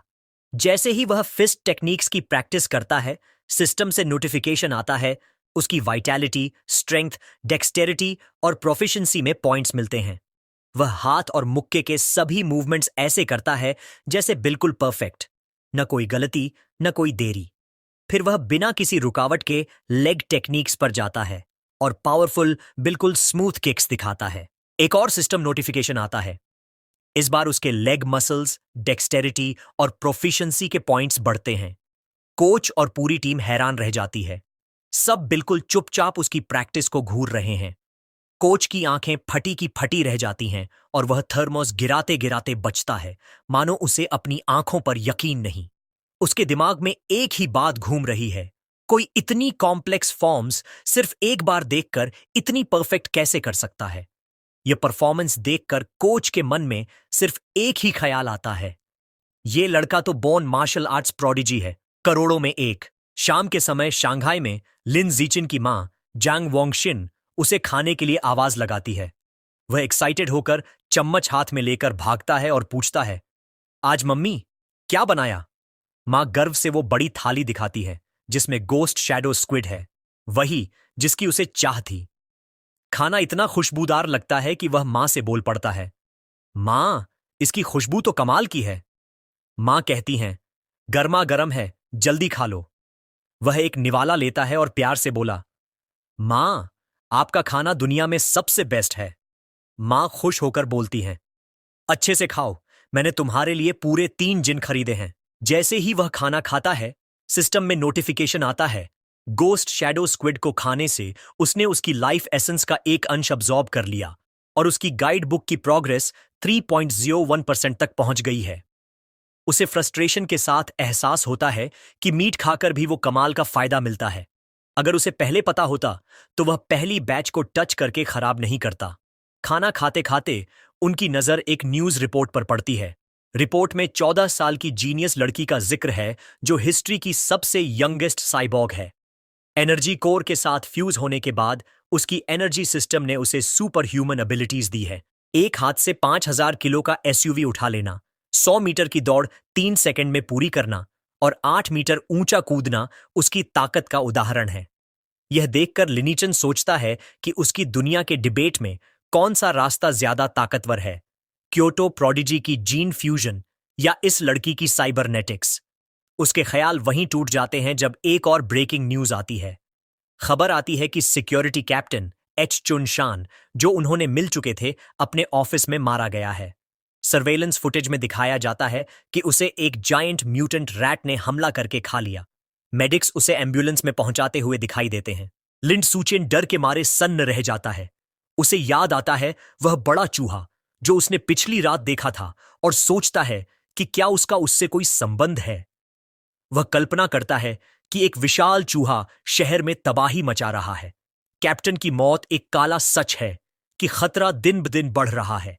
गंभीर होकर लिनीचान तय करता है कि अब उसे तुरंत अपनी ट्रेनिंग को तेज करना होगा।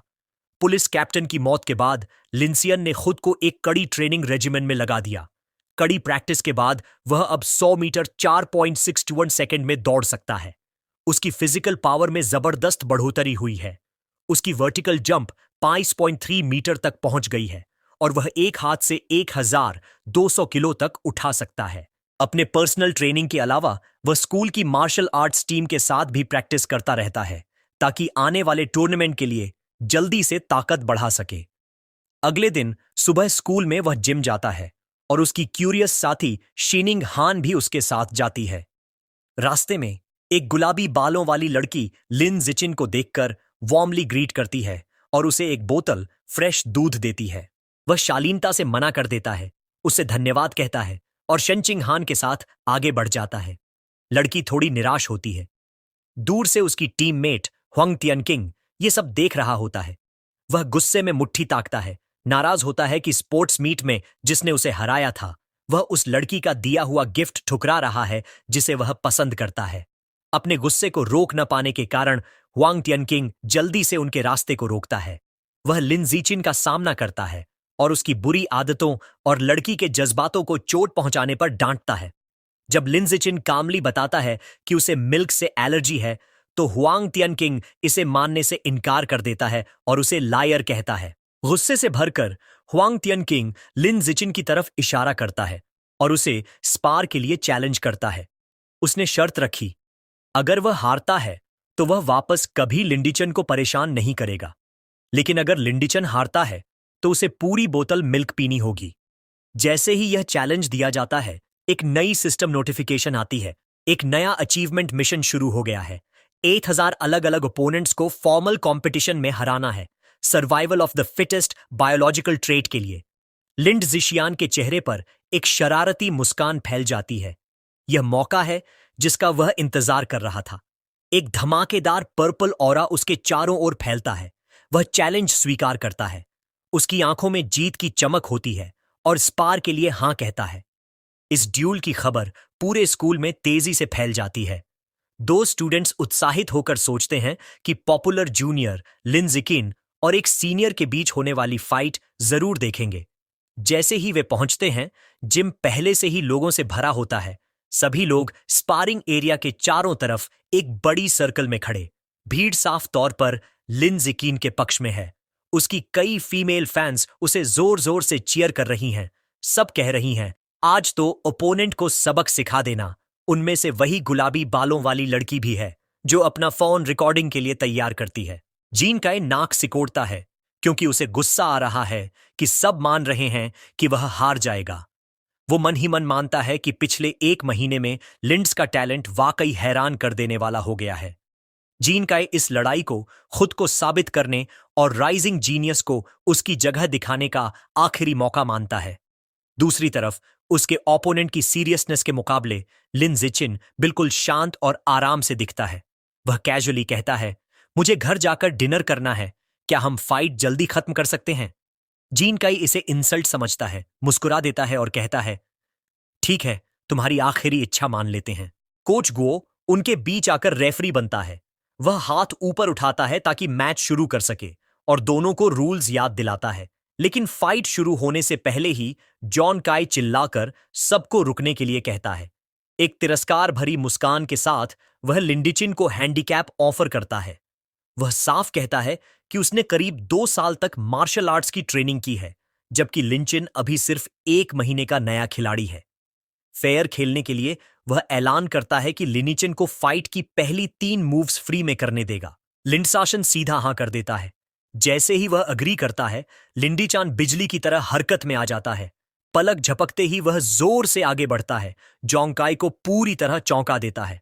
जोंगकाई के गार्ड ऊपर करने से पहले ही लिंडजिचिन एक जबरदस्त पंच मारता है। ये पंच इतनी ताकतवर होती है कि जोंगकाई की नाक से खून उड्डा जाता है। वह उसी पल बेहोश होकर जिम की फ्लोर पर गिर जाता है। पूरा जिम एक पल के लिए सन्नाटा सा छा जाता है। कोच गुओ अविश्वास में पलकें झपकाते रह जाते हैं। उनका मुंह खुला का खुला रह जाता है। वह चिल्ला उठते हैं, फाइट तो एक ही पंच में खत्म हो गई। मार्शल आर्ट्स टीम के बाकी सदस्य और भीड़ सभी हैरान हैं, आउटकम को असंभव मानते हैं। क्या सच में ड्यूल 1 सेकंड में खत्म हो गया? फिर अचानक जिम में जीत की खुशी से चिल्लाहट गूंज उठती है। शेनकिंग हान ने मुट्ठी हवा में लहराकर काफी जोश से लिन जिचिन की जीत पर चीयर किया। बाकी लड़कियां, जिनमें वह गुलाबी बालों वाली भी थीं, जोर जोर से चिल्लाने लगीं कि वो कितना जबरदस्त था। अपने हारे हुए ओपोनेंट के ऊपर खड़े होकर लिन जिचिन को सिस्टम से नोटिफिकेशन मिलता है। उसे पता चलता है कि एक रिवला को हराकर और ऑपोजिट जेंडर की अफेक्शन जीतकर उसे प्रायोरिटी मेटिंग राइट्स मिल गए हैं। सबसे बड़ा फायदा, उसकी नई मिशन प्रगति अब 1 on 1000 है। वह सोचता है कि नेचुरल सिलेक्शन एट्रीब्यूट अनलॉक करने के लिए अब भी उसे लंबा सफर तय करना है। अपनी प्रगति तेज करने के लिए वह बाकी मार्शल आर्ट्स टीम के डरे हुए मेंबर्स की ओर देखता है। दोस्ताना लेकिन थोड़ा डरावनी मुस्कान के साथ वह सुझाव देता है, लगता है सबको स्पार करना चाहिए। टीम के सारे मेंबर डर के मारे बेजान से लगते हैं। कोई कहता है, आज क्रैम स्कूल है, कोई? माँ खाना वेट कर रही है। बाकी अचानक बीमारियों का बहाना बनाने लगते हैं। पर भागने से पहले ही जॉन काय घुटनों के बल आकर हिम्मत जुटाता है। वह मानने से इनकार करता है और गुस्से में लिन जिचिन पर चीटिंग का इल्जाम लगाता है, रिमैच में हराने की धमकी देता है। कोच गो सामने आ जाते हैं, जांग काय को समझाते हैं कि हार को मर्द की तरह स्वीकारो। कोच वहीं सोचते हैं, क्या वो पंच सिर्फ किस्मत थी? इसे टेस्ट करने के लिए वह टीम के एक और सदस्य शाओलजी पर आजमाने का फैसला करते हैं। उसका नाम सुनकर एक स्पाइकी बालों वाला लड़का डर से जम जाता है। वो भले ही फाइटिंग स्टांस में आ जाता है, लेकिन उसके चेहरे पर डर साफ दिखता है। प्लीज लिन जिकिन, मेरे चेहरे पर मत मारना। 10 मिनट बाद हाल साफ है। कई मार्शल आर्ट्स टीम के मेंबर जिम फ्लोर पर बेहोश पड़े हैं। लिन जिकिन सबके ऊपर खड़ा होता है, सोचता है कि उसने जानबूझकर ज्यादा तेज हमला नहीं किया, बस हल्की फुल्की मारपीट की। लेकिन जब वह अपने सिस्टम को दोबारा चेक करता है तो उसे निराशा होती है। शुरुआती जीत को छोड़कर बाकी कोई भी स्पार उसकी अचीवमेंट में नहीं जुड़ा। राइवल काउंट अभी भी 1000 पर ही अटका है।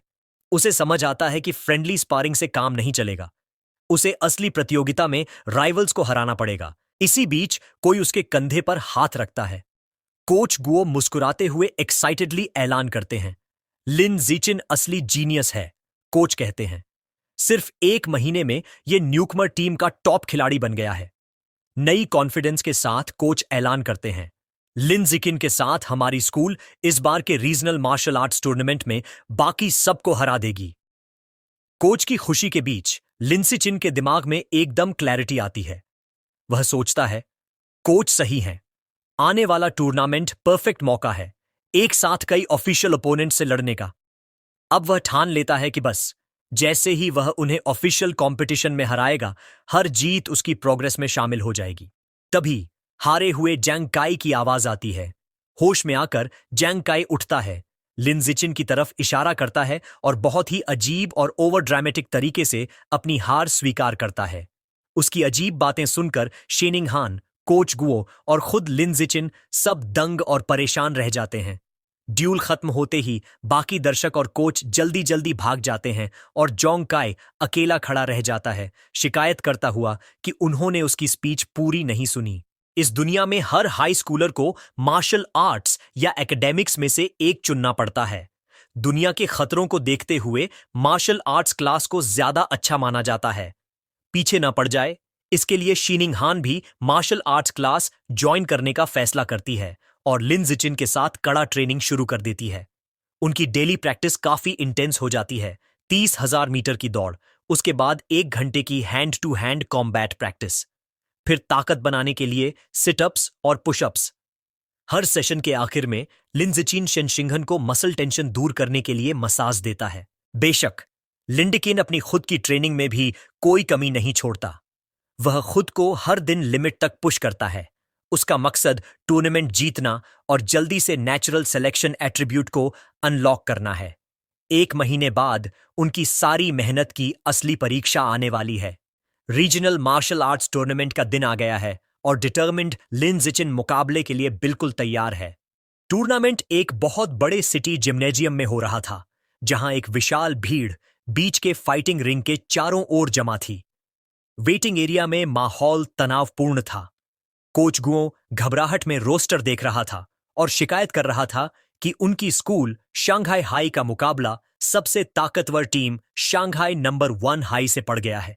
टीम का एक और मेंबर घबराहट बढ़ाते हुए बोला कि उनके विपक्षी टीम में एक ऐसा फाइटर है जो 100 मीटर रेस 9 सेकंड से भी कम समय में दौड़ सकता है। यह सुनकर सबको लगा कि वो कमजोर पड़ जाएंगे। टीम की हिम्मत टूटती देख लिंडसियन ने शांति से हाथ उठाया और कहा कि वो सबसे पहले लड़ेगा।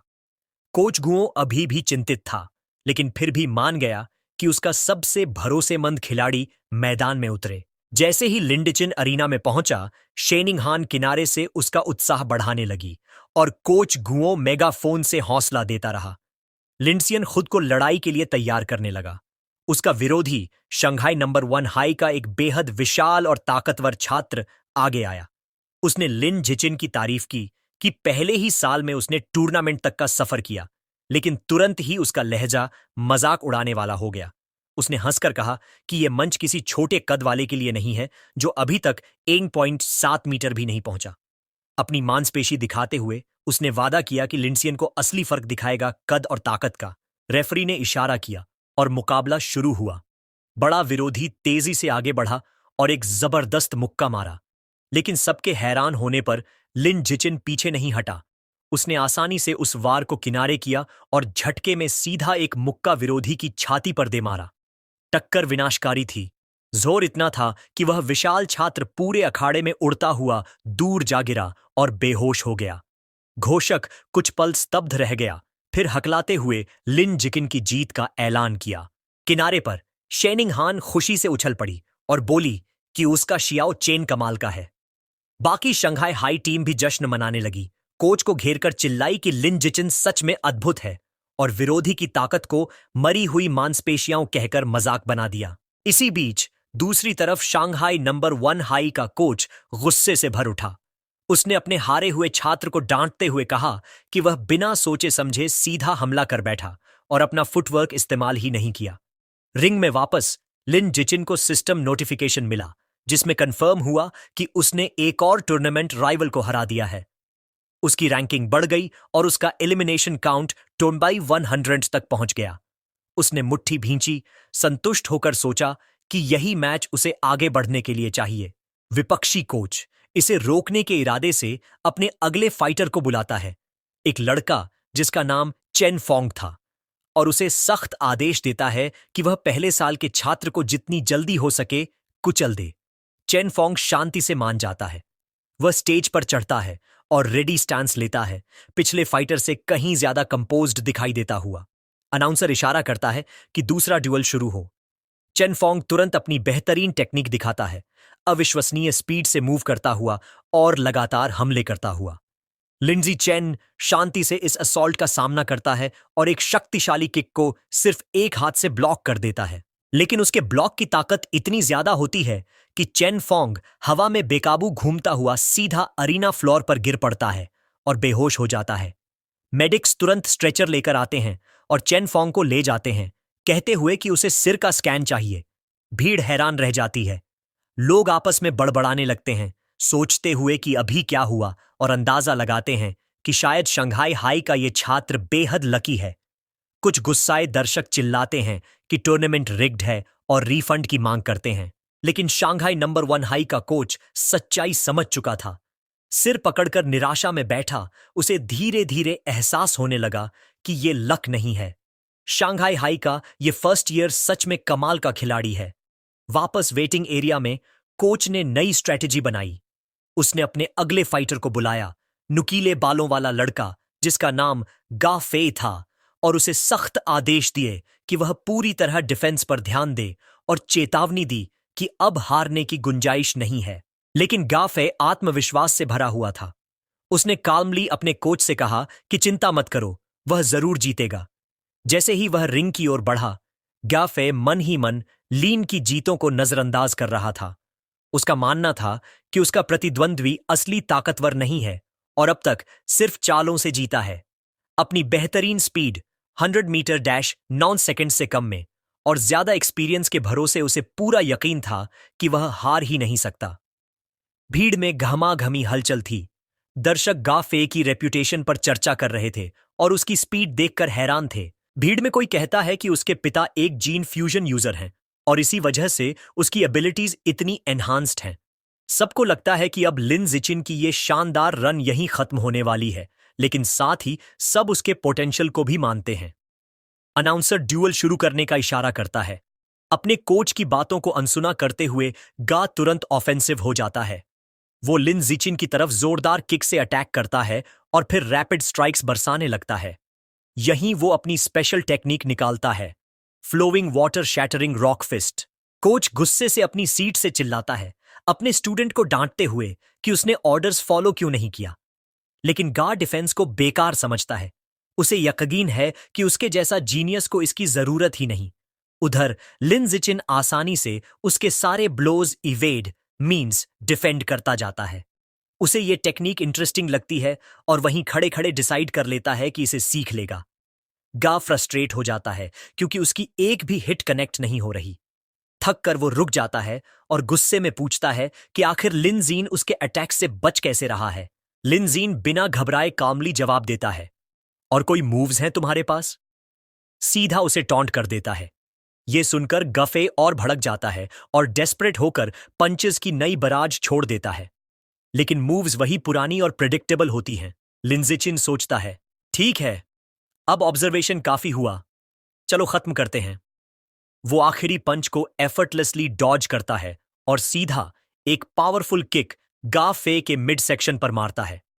मैच वहीं इंस्टेंट खत्म। अरीना में क्राउड एकदम स्टन्ड साइलेंस में जम जाता है। फिर ये खामोशी टूटती है शंघाई हाई सपोर्टर्स की थंडरस चीयर्स से। कोच गो और शेनिंग हान खुशी से झूम उठते हैं, चिल्लाते हैं कि उनका श्याओ चेन तो एक बीस्ट है। सब सेलिब्रेट करते हैं उसकी लगातार तीसरी जीत। टूर्नामेंट के बाकी राउंड्स भी उसी तरह आसान निकलते हैं। अगले ओपोनेंट्स तो और भी कमजोर साबित होते हैं। लिंजिचिन हर एक को एफर्टलेसली हरा देता है और अकेले ही पूरे अपोजिंग टीम के 5 फाइटर्स को बाहर कर देता है। अगले 2 दिनों तक भी कहानी वही रहती है। वो डोमिनेटिंग परफॉर्मेंस जारी रखता है और 2 और स्कूल्स को अकेले हराकर बाहर कर देता है। उसकी अनबिलीवेबल परफॉर्मेंस की बदौलत शंघाई हाई चैंपियनशिप जीत लेता है। टीम मेडल्स और ट्रॉफी के साथ प्राउडली पोज करती है। लेकिन जब लिन जिचिन अपना सिस्टम चेक करता है तो देखता है कि उसका राइवल काउंट अभी भी सिर्फ 161,000 है। वो निराश हो जाता है। उसे समझ आता है कि इस स्पीड पर नेचुरल सिलेक्शन एट्रीब्यूट अनलॉक करने में अभी सालों लग जाएंगे। भले ही उसका क्वेस्ट प्रोग्रेस स्लो चल रहा था, लेकिन इसमें भी एक सिल्वर लाइनिंग थी। उसे उम्मीद नहीं थी कि कोच गुओ इतना जेनरस होगा, लेकिन उसे टूर्नामेंट का ज्यादातर प्राइज मनी मिल गया, पूरे 20,000 यूएन। एकेडमिक कंपटीशन से मिले प्राइज मनी को जोड़कर अब उसके पास लगभग 30,000 यूएन थे। लेकिन वो पैसे ज्यादा दिन टिके नहीं। उसने तुरंत सुपरमार्केट से गोस्ट शैडो स्क्विड मीट का भारी स्टॉक खरीद लिया। अगले कई हफ्तों तक हर मील में वो यही महंगा मांस खाता रहा।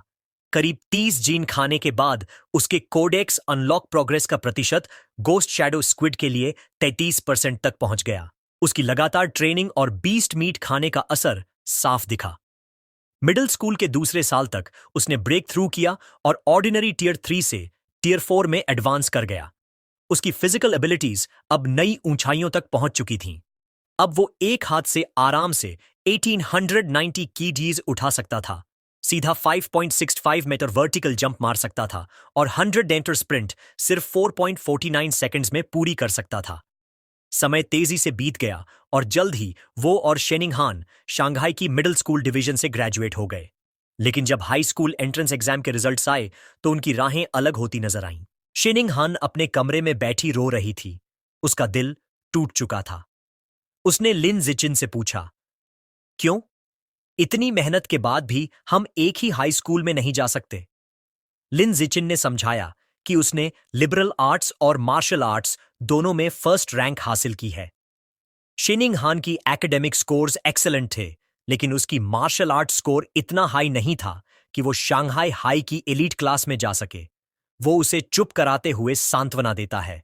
शेनिंग हान रोते रोते पूछती है, अब क्या होगा? लिन जिचिन बताता है कि शंघाई हाई का प्रिंसिपल उसके घर आ रहा है, शायद उसे रिक्रूट करने के लिए। फिर वो पूछता है, क्या तुम साथ चलोगी? शेनिंग हान निराश होकर आंसू भरी आंखों से कहती है, इससे मेरा क्या लेना देना? प्रिंसिपल तो सिर्फ तुम्हारे लिए आ रहा है। तभी लिन जिचिन उसका हाथ पकड़कर उसे उठाता है और कमरे से बाहर ले जाता है। वो कहता है, चिंता मत करो, मेरे पास प्लान है। फिर वो अपनी एक कंडीशन बताता है कि अगर उसे शंघाई हाई में रहना है तो शेनिंग हान को उसकी डेस्क मेट बनना होगा। तो दोस्तों, इसी के साथ सारा नया चैप्टर एक्सप्लेन हो गया। और अगर आपने अभी तक पिग स्लॉटरिंग मानहवा का वीडियो नहीं देखा है तो जरूर देखना, वो भी बहुत अच्छी है। तो वीडियो को लाइक, शेयर और सब्सक्राइब करना मत भूलना। साथ ही साथ वीडियो को हाइप करना भी मत भूलना। मिलते हैं नेक्स्ट वीडियो में। तब तक के लिए सयोनारा।